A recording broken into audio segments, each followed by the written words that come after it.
Hey guys, what is happening? And welcome to another episode of Animetal Viking with me, your host Viking. Today I'm going to be doing an anime review to take a break from my regular album reviews. And as I've mentioned before, the title of my channel states that I talk not just about music but about animation, which is another major passion of mine.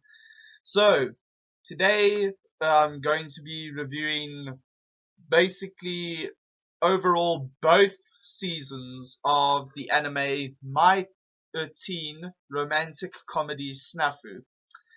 Now I finished this anime about a week ago already. I'm sorry I'm posting this video up a bit late. I've had a bit of a busy weekend. But everything's back on track now this week, so I thought I'd start off by posting up this video, which I've been promising to you guys for quite some time now. So anyway, I finished this anime about a week ago, and I'm sure most of you are busy thinking from the title of the anime that this is just going to be another romantic comedy anime review. Well, actually, not really, to be quite honest. The title of this anime I would like to put out there is actually very misleading. This anime is not your typical romantic comedy anime. It's actually like really I can actually see why this anime stands out amongst the many other romantic comedy animes. I mean, I only really got into the romantic comedy kind of genre with anime when I watched Shuffle. I think it was last year. I watched Shuffle, which is one of the older ones. I think about '03, '04, '05, maybe somewhere around there when it came out. And I really enjoyed Shuffle. And then after that, I wound up watching stuff like Bigata HK. Um, what was that other one called? Oh yes, Oron High School Academy. There were just a whole bunch of others. And I've got to admit, while a lot of these animes use the same formula and tend to either become harems or love triangles, etc., they do pretty much work. But this anime is actually a really nice and well received break from the traditional formula of romantic comedies in anime. Now, what makes this anime different is basically, without spoiling too much of the story, the synopsis of the story is that we have the main character. His name is Hachiman Hikigaya, and he is basically he's a loner, but he chooses to be alone. And basically, what happens is after making a comment towards one of his classmates, his teacher then decides to forcefully volunteer him to join the service club. And as a result, he makes, in the beginning, sort of acquaintances with two girls who are part of the club. One being a girl called who's the head of the club. Her name is Yukino Shita, and then who later joins the club, Yui Gahama. And basically, yeah. Um, so I don't want to spoil the story too much from there, but that's more or less what it's about. Now, basically, as I've just mentioned, Hikigaya is a loner. He's chosen to be alone, and he has some kind of distorted view of reality.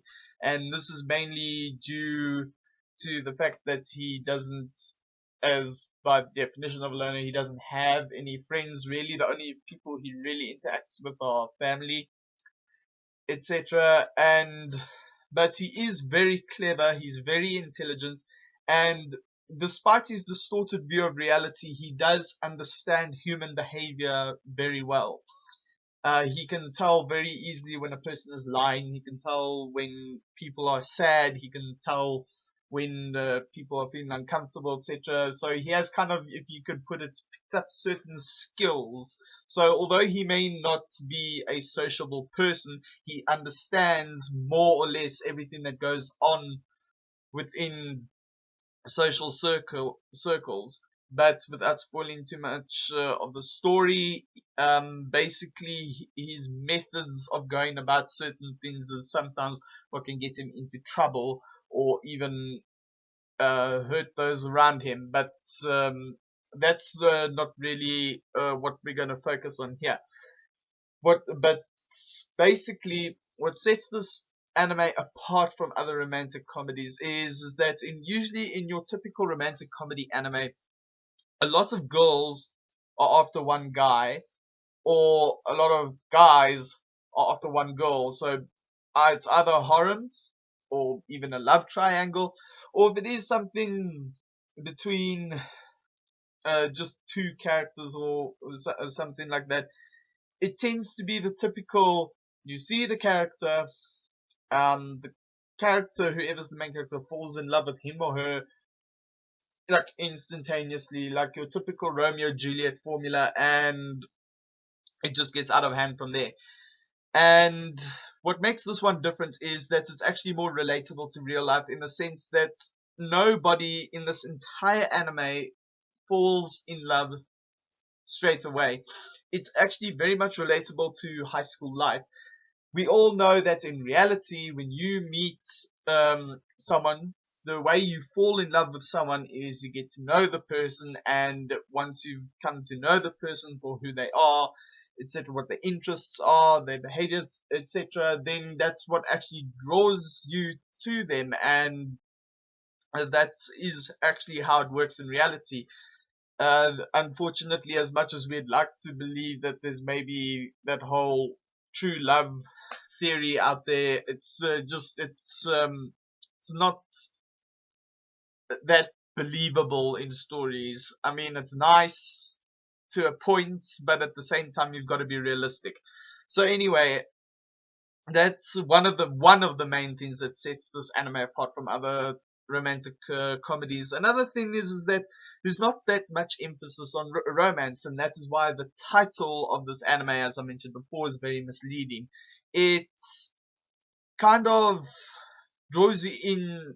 Just by hearing the title, you're going to think, oh, this is just going to be, a regular romantic comedy anime. But then upon watching it, as you get further into the episodes, into the seasons, you actually begin to realize, hang on, there's actually a message here.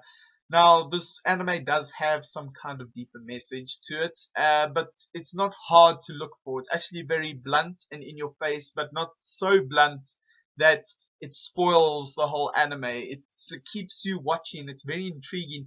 And just to see how Hikigaya kind of develops as a person while still kind of retaining his loner status throughout the entire series, but he does evolve in certain aspects, and that is what makes you want to keep watching the show right until the very end. Now, apparently, this anime is based off of a light novel series, and basically, from what I've heard from certain friends on my Facebook page, the anime seems to be, well, not the anime, the light novel series is still going on. And with season 2, I was a little bit, I have to say, disappointed with the ending. I'm not going to say anything about the ending, but I was very disappointed with it. All I can say to you guys is that it is a major cliffhanger. It is the cliffhanger of all cliffhangers. And hopefully, I'm very hopeful that there will be a season 3. Like, it's one of those shows where, after seeing how far this character has come and his supporting characters, how far they have come, you really want to see what happens in the end. Does romance play a part in it? This is more about friendships in high school. This is more about the groups, your popular group versus your unpopular group, but in a more interesting manner. in a manner in which, in reality, where it's not like your fictitious, this group of people is bad, this group of people is actually good, etc. It's all about balance. And again, and it's not just Hikigai who is the most interesting character. I mean, there you have Yukino. Yukino is basically, she is the female version of Hikigai. The only difference is that where Hikigai has chosen to be a loner, Yukino was kind of forced to be alone, mainly because of um her family status, etc. Then you've got Yui, who is the bright, the cheerful. She doesn't develop too much per se, but it's not a bad. It's not in a bad sense. Like normally, when a character doesn't really develop too much, it is always seen as a bad thing. But with the events that transpire within this show, it's actually good in this case to have a character who more or less remains the same, so that maybe at some point in the story could be the person who kind of mends the relationships, etc., whether be romantic or otherwise. It's good to have characters like that. A lot of critics actually tend to bash these characters, these types of characters, but Yui is just one of those characters who you just fall in love with straight away. I mean, she's cute, and she's funny, and she's basically like a lot of slice of life romantic comedy and anime girls. It's basically the whole. It's she's one of the characters who brings out the kind this and the sweet side of characters who might be a little bit more hardened, depending on what they went through throughout the course of the story, and that is just what makes her such a lovable character.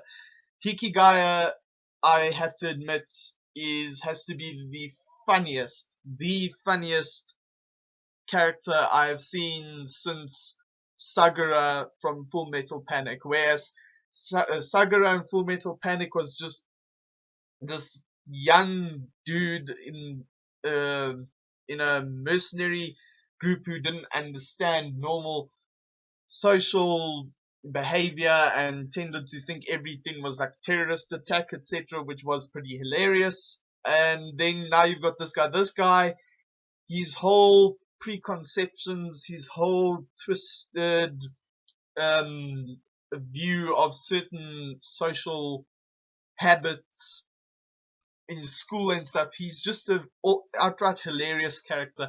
He makes assumptions based on things certain people are saying, and when he winds up saying them out aloud, the people's reactions to him is just other characters. Their reactions to him is it's just absolutely hilarious to watch.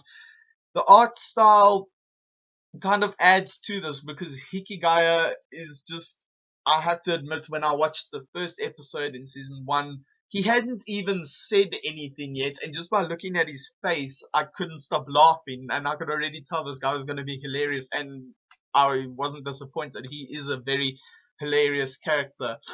Everything he does is just ludicrously funny. Everything he thinks about is just funny, and I don't really want to spoil this before. I'm trying to keep all spoilers out as possible, but this is definitely one of the best animes I've ever watched. I can see why it's got such a large fan base and why a lot of people actually liking it. It's actually a welcome break from the repetitive cycle of some, or should I say most, romantic comedy animes. There are lots of others that are also like different. They either get really serious or do something totally different, but this has to be something that is a bit more relatable to real life. It's not an entirely fictitious, non really relatable kind of story. It's relatable to even older people will probably look at it if they had to watch this anime and think, oh, I was like that in high school. Like, that's how I used to do things in high school. That's how I used to interact with people, etc. Whether you relate to Hikigaya or to any of the other supporting characters, this anime is definitely worth the watch. But if you are expecting a lot of romance in it, then I hate to say it, but don't expect anything too much with the amounts to that, because the emphasis is more on relationships from friendship and a little bit of romance, but not too much. So don't expect it to be a full-on shuffle or on High School Academy, any sort of other romantic comedies, not even Big Utter HK. Don't expect anything like that. And don't expect fan service either. This is, I'm happy to say, one of those animes where there is basically no fan service whatsoever. And that's what I really loved about this anime. So anyway, overall, if I had to rate this anime, I would have to give it a 95 out of 100. I would give it a 98, but with the disappointing ending for me with season 2, if they don't make a season 3, I am going to be very upset. So if you're into animes that are about high school and are comedies, if you liked anime such as Shuffle, Ouran High School Academy, Bigata HK, and numerous others, then go and check out my teen romantic comedy SNAFU.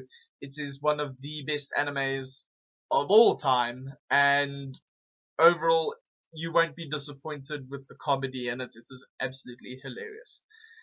And that concludes today's review. I am Viking, and until next time, have a kick-ass day.